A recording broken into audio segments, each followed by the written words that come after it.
Welcome to a new episode of No Code Wizardry. Today we're going to be discussing how to get your first 10 paying customers, how to go from idea to launching a product that actually has 10 people paying for it. I'm going to share with you a little bit of the journey that we typically go through, a little bit of a roadmap, and hopefully you guys will have, you'll find some really cool insights from it.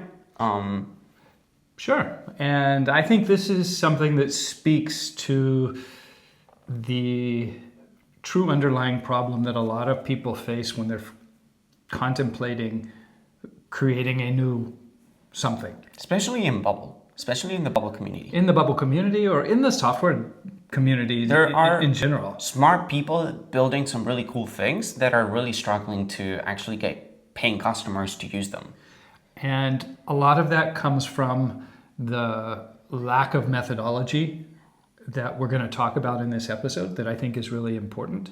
But I do want to start off saying that we're not talking now about founders that have $1 million in the bank to finance their projects. That's a whole different ballgame. I'm not even sure it's a better ballgame, but it's definitely different. I mean, if you've got $1 million to spare, it doesn't hurt, right? Well, it doesn't hurt, but maybe that's not the best use of your $1 million if they're yours.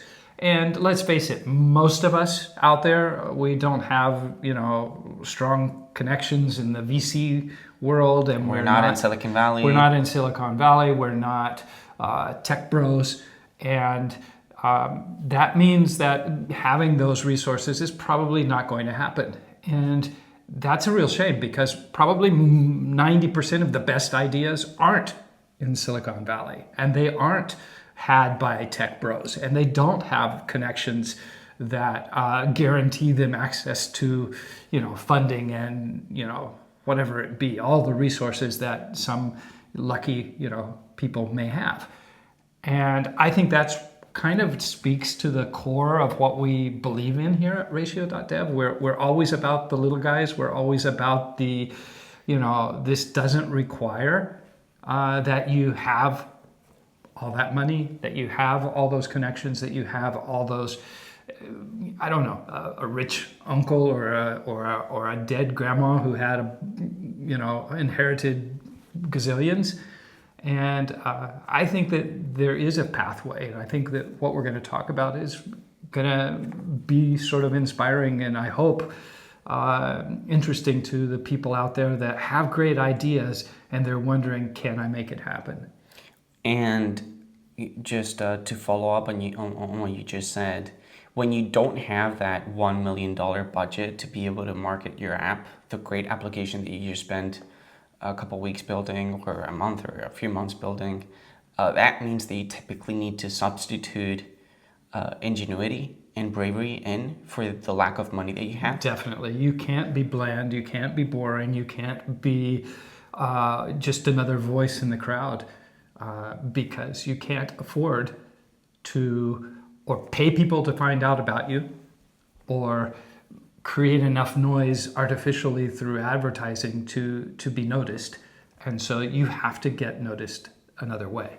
Which is why when we typically sit down with clients as well, we like meeting the founders and trying to see if we're a good fit for each other, because there are instances in which we can kind of tell whether someone's going to make it or not just based off whether they're brave enough to put themselves out there and make some noise. Exactly. And maybe there's other formulas out there for the timid. Right. I hope so.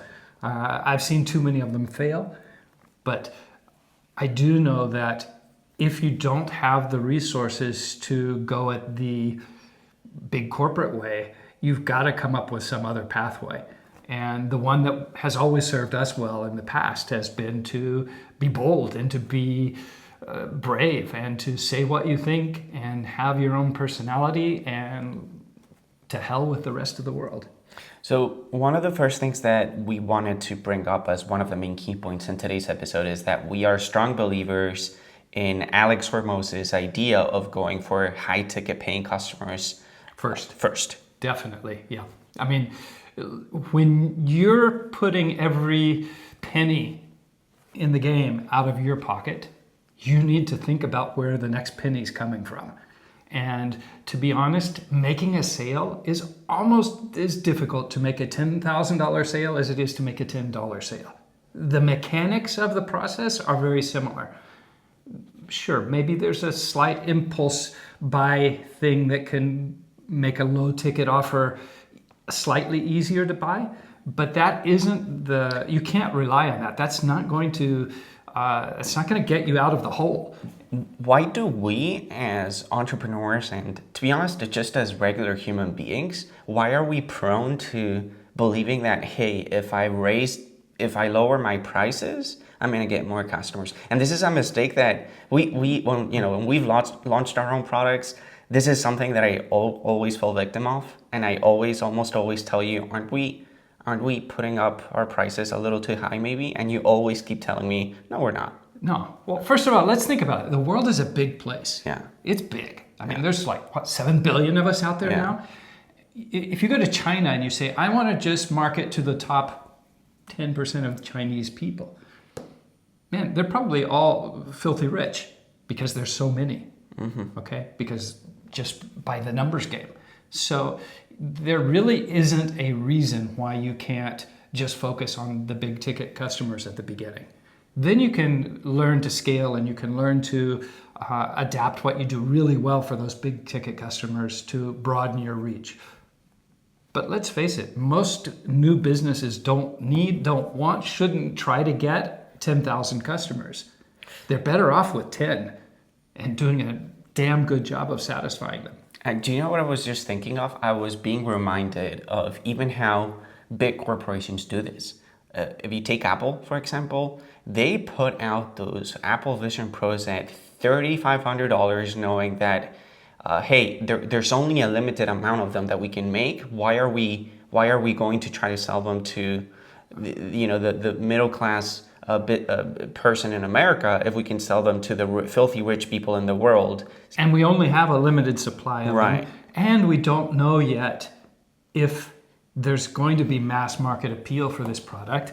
And it's probably not quite ready for mass market either. So it made personally, I think it's a brilliant business decision. And I think it worked. I mean, I doubt there's that many Apple Vision Pros sitting on shelves, waiting to be sold. I don't know how many they've made, but I'm pretty sure that they were able to. Oh, they sold out on day one. Right. And even, as they've been manufacturing more or whatever, they're probably, the systems aren't there to scale that anyway to make like they make iPhones, right? So going back to this idea of, all right, we've got a product idea that we want to build, or we're in the process of building, or perhaps we've already built it. There are 3 different pillars that we'd like to concentrate on when it comes to thinking about that roadmap of going from idea to paying customers. The first one is the product itself. You got to have a great product. Yeah, if your product sucks, you can market the hell out of it, and hey, there have been cases that has worked, and hey, Bill Gates did Microsoft Windows for a long time before it actually got to be something stable, right? But let's face it, they had the money to do it, right? They had the resources. They were a big corporation. If you're a small entrepreneur and your product sucks, that's where you need to think about, don't do it. It's not going to work because, what are you going to get? 20 people that are going to be disgruntled customers in the end? You're not going to build an empire off that. How do you know if you've got a good product? For me, the only question that you have to answer is, am I solving a meaningful problem? Define meaningful. If somebody's willing to pay for it, the solution, that means it means something to them.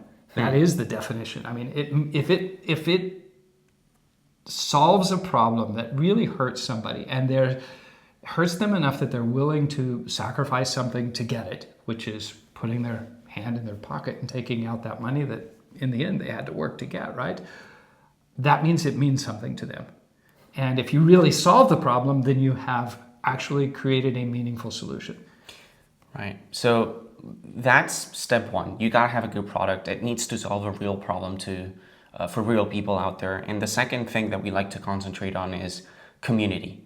I remember talking to Syed Balki, and he said, look, people are going to come for the product, but they're going to stay for the community. If you have a good product, they're going to come. If you have a great community, they will stay for a really long time. But I also think it's just common sense. You can have the best product in the world, but if nobody knows about it, then you're screwed again. I mean, that's great. And that's unfortunately where a lot of founders flounder.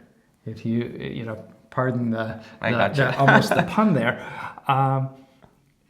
They spend so much effort on the product and they do nothing else. And then the product can be great, but nobody knows about it and they burn out before they're able to create enough interest to make the sales. And so that's why when we talk about community, we don't talk about community being something that you do after you've launched your product. You start building the community before you create the product, or at least at the very same time that you decide that you're going to create the product. That's when you start making the community. How? Well, the first thing I always say is you need a landing page for a waitlist. Okay, something as simple as that. Okay, you need some place where if somebody is remotely interested in solving that problem that you're promising in the future to solve, they'll probably be willing to say, hey, let me know when you've got it done. Let me know when I can try it. And that is the first step. You get people to say, hey, this could be interesting, okay? So your waitlist does need, your landing page needs to clearly express the problem. It needs to have enough credibility about you so that they understand that you're capable of solving that problem.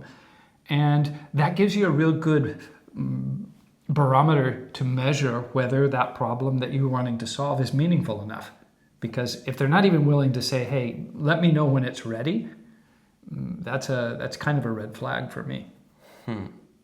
How would you build up, or so walk me through this once again really quick. So you've got a waiting list, you're sending people to that waiting list, and if people opt in, then that shows that there's people out there expressing interest. But how do you even send people to that waiting list? So a couple of things. First of all, you're in the industry, right? It's your niche. You're doing this because you know something about what's going on. So by all means, talk to everybody that you know that you think might need that solution and say, hey, I'm going to do this. And it's going to be awesome for you if you get in early. Go here, sign up on the wait list. Mm-hmm. Okay, that's just common sense. It's common sense that a lot of founders don't do. Because they're worried that they may not make it, or they're worried that those connections might see them drop the ball, or if it turns out wrong, they're going to burn some credibility. Right. All of those fears, you can't afford them. I'm sorry, get over it. You can't afford them. You have to say, I'm doing this, and my reputation be damned if I fail. I will keep going. It's not that big a deal. I'll go back to that list and I'll say, hey, I did my best. It didn't work out. And that's it. And nobody's going to hold you over a fire. Nobody's going to take you out and put you up to a firing squad because your idea didn't pan out. But the benefits of getting those people involved in your project at the beginning, those people know you. They have some modicum of faith in your ability to do it. Take advantage of that. Okay? That's step one. And step two is to spend a little bit of money, I don't know, $300, $500, something like that, and run some PPC ads to your waitlist and see if you can get strangers to just say, hey, this might be interesting to me. Mm-hmm. Okay? Let's face it, you're going to spend a lot more than $500 building your application, building your product, building your business. There's no way around it. Mm-hmm. You can read all the AI books, and you can watch all the YouTube videos that you want, that it's going to be magic. It's not. It's going to cost you money. It's going to cost you time. It's going to cost you effort. It's going to cost you emotional risks that you're going to have to overcome. And why not do a little test first? Why not spend that little bit of money, $300, $500 to see if the market, if strangers are at least willing to give you their email address. Okay? I've seen people run wait lists where they actually ask for people to pay. They say, no, give me $50. Okay? If you're brave, do that. How does that work? You give me $50 just to be on the waiting list? Yeah. And to find out, just to be able to find out when it comes out? And to get something, maybe In return. in So return. it's You're going to be in that. So it's like an early bird, invest in me and I mean, you'll come on, be- let's think about it. That's what, Kickstarter or GoFundMe, GoFundMe. or Indiegogo, that's Yeah. what they do, right? That's Right. their whole business model. Give me a little bit of money and maybe I'll give you something in return. Right, and depending on how much you give me, You get a little bit more or Right. you get a little bit less. And let's be honest, you may not get anything. I mean, I can honestly say I've put money in Kickstarter campaigns and 3 or 4 years later, there's all I've gotten there's a few emails. That's just the way it goes. But the whole purpose is to gauge the interest in the market. It's to get, that maybe is, you're looking to actually fund the business off of those people. Well, I'm not saying you have to do that. Just if they give you their name and their email, that's good enough, because you immediately start building the community. So you take them, you put them in a Slack group, you create there's a gazillion tools out there for communities, a Discord. You could do use whatever platform you choose, but get them in somewhere that you can talk to them and listen to them. Not just talk to them, listen to them. Because as you cultivate that relationship, first of all, you're leading towards higher conversion rates down the road, because the people will start to feel invested in your project. They will start to believe in that maybe you're going to make it, and they're gonna start to know you, and that's really awesome. But the other part of that is that as you tell them what you're doing, you can listen to what they say, and they can say, "Oh, you're going the wrong way on that," or "I do it this way," and maybe what comes out the end will be even better. So we've talked about product, we've talked about community, and the third thing that we wanted to talk about in this roadmap to making sure that you kickstart your business with 10 paying customers is content.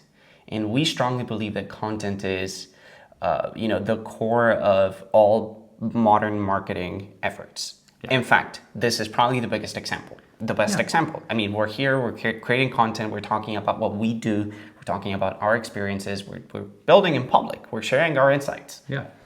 That is just, storytelling is what humans do. We tell stories and we listen to stories. And it's actually the world's oldest profession, even older than the other one. And it's not going away, it's just getting bigger. So you need to be creating content, and you need to get over the fact that you're going to have to put yourself out there, because like I said, unless you've got that $1 million in the bank, you're going to have to put yourself out there and go through the embarrassment or the social tension of, sitting here in this room with the cameras all around and everything and shooting the shit with your boy. Yeah. Well, for me, that's fun. I'm enjoying it. And I think it's important for people to try to find that angle where it doesn't just feel like a burden. Like, there are angles where you can try to make it fun. Like, hey, father and son, they run a business. All right, let's actually get on camera and talk about how we do this, the struggles that we're facing. This is something that we should probably even go deeper in. Probably in future content. Yeah. I might do so, but... So the whole concept is to build your product in public. It's to let those people in that community, at the very least, but I would say in the world in general, let them kind of start seeing what you're doing, and warts and all, everything, when you screw something up, that's an episode. Hey, I had this super great idea and man, it flopped. It doesn't work. It's stupid. I smoked too much pot that weekend. I don't know what it was. I shouldn't have done that. Okay, hey, that happens to the best of us, right? And can you think of? I was actually, I was hearing you say all of this, and it came to mind the way in which Arc browser does their marketing, or they used to do their marketing. Yeah. Not as much anymore because they're concentrated on building other stuff. But they were really good and really smart about. They were, weren't they? And They were and they did just such a shitty job of just kicking their customers to the curb. I abandoned. Yeah, I mean, I don't really know what. I don't know. Maybe they'll come out with the Dia browser. It's something that is world shattering. But to be honest, they lost a lot of goodwill with me. They lost a lot of goodwill with it. I think that was a great example of not listening to people. They built a really big and awesome community of raving fans. Yeah. And they didn't listen, and they've lost a lot of people. Yeah. And there are, Arc competitors showing up these days that are open source. And I mean, look, I'm almost embarrassed to say what I'm going to say. Okay. And I already made fun of Bill Gates. Okay. And I already talked dirty about Windows. And I have to come to admit and say, I'm using the Microsoft Edge browser. What? Yeah. And I'm liking it. When did that happen? Well, maybe maybe a couple of weeks ago or so, or 3 weeks ago. You're using Microsoft Edge on Mac OS? Yeah. That's a thing? It is. And I'm happy. It's a lot like Arc. Really? It has the tabs on the sidebar that you can pin, and it has it is built on Chrome, kind of like Arc was, but it's not quite as much of a memory hog.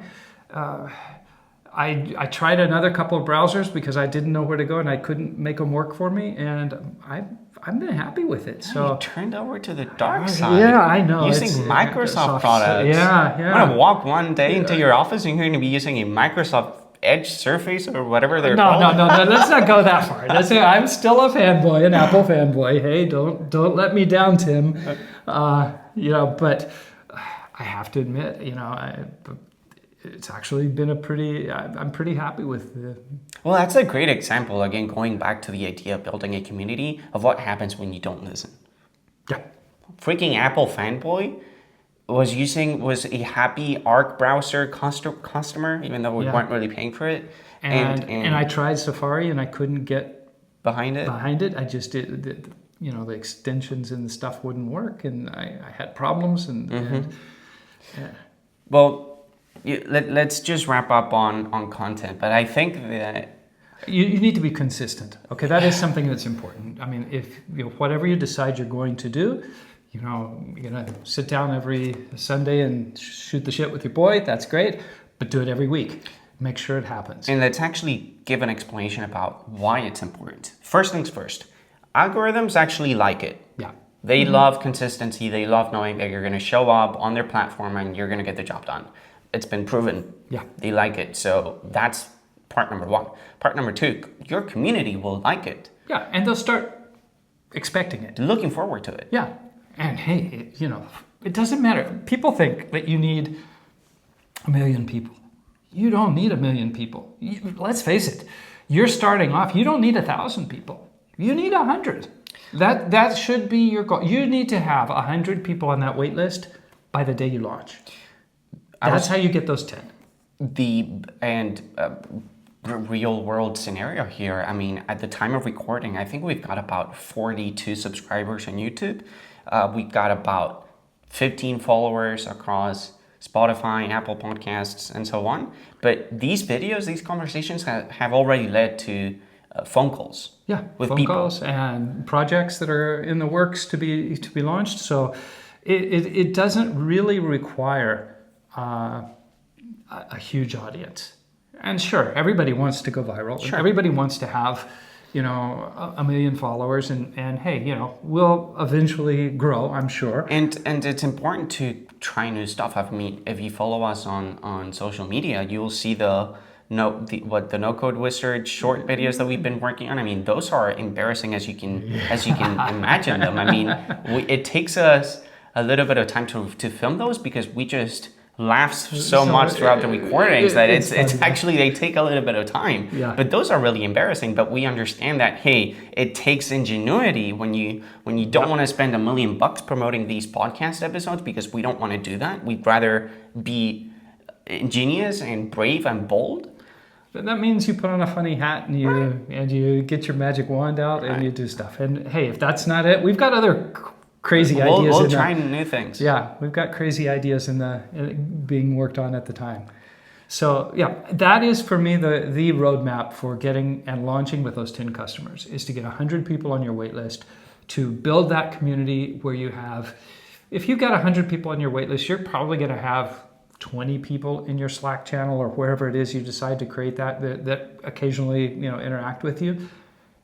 Be consistent with them, really listen, make them feel like family, because those are your true fans that are going to help you as you scale and as you grow, and that's where you're going to get testimonials, and that's where you're going to get people saying, hey, you dropped the ball on this, or I need this, or I need that. And just before we wrap it up, we can probably talk about how we did this whole process with Circles. So Circles is a Web3 Medium-like platform where people can come in. It's a lot better than Medium. It's a lot better. It's more robust, and maybe because it's so robust, we've had to face some challenges as well, because it's I feel like it got complicated to a point, but there's so much you can do on Circles that it may be a little bit too overwhelming for people. Well, I think it's not anymore, because when we did the easy mode and we cleaned that stuff up, that helped a lot. But and I'll admit that was probably my fault. Yes, I like trying new stuff, and you was always put your doing white lab coat on and you become a Dexter the inventor. Anyways, but the way we did this is we were very active members of the DeSo blockchain community, which is the blockchain that we picked to build that Web3 blogging platform on. And we started talking about the idea on DeSo about, hey, what if we build a blogging platform that allowed creators to get paid, to get sponsors, to get daily tips, to get daily paychecks delivered to them.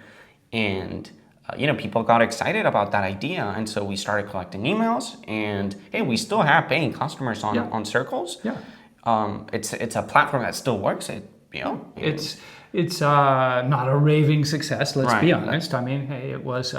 It's hard to compete with Medium. It's hard to do that, and to be honest, it was the DeSo blockchain is not as hip as it once was, and maybe it will become again. I don't know. That being said, I think that it is a really cool example of how you can build on Bubble and launch things that are, I mean, let's face it, Circles with a traditional software development would have taken years to build. And how much money? And it probably would be much harder to maintain, because let's be honest, it doesn't consume that much of our time anymore. To maintain it and to keep it going. But I think it is a cool example of the methodology that we've been talking about. Well, I think this probably gave people some really cool golden nuggets that they can take home and think about. And by all means, go to ratio.dev, get free access to our No Code Resource Center. It's got a whole bunch of information that's going to make your journey with Bubble much easier. So do that. If you've got a project you want to talk to us about, if you've got a problem that you need to solve, if this resonated with you in any way because you're just sort of thinking about, hey, I want to build something that helps somebody, hey, reach out to us. We'll be glad to listen to you and give you advice. And hey, if we can work together, even better. Or if you simply liked hearing us talk about this whole journey, just drop in a comment and say, hey, thank you guys. Oh, that would be great. There aren't so many that we won't see it. Right. So, yeah. Well, thank you for another week of No Code Wizardry. Thank you. Thank you. It was a lot of fun. Catch you next week. Bye.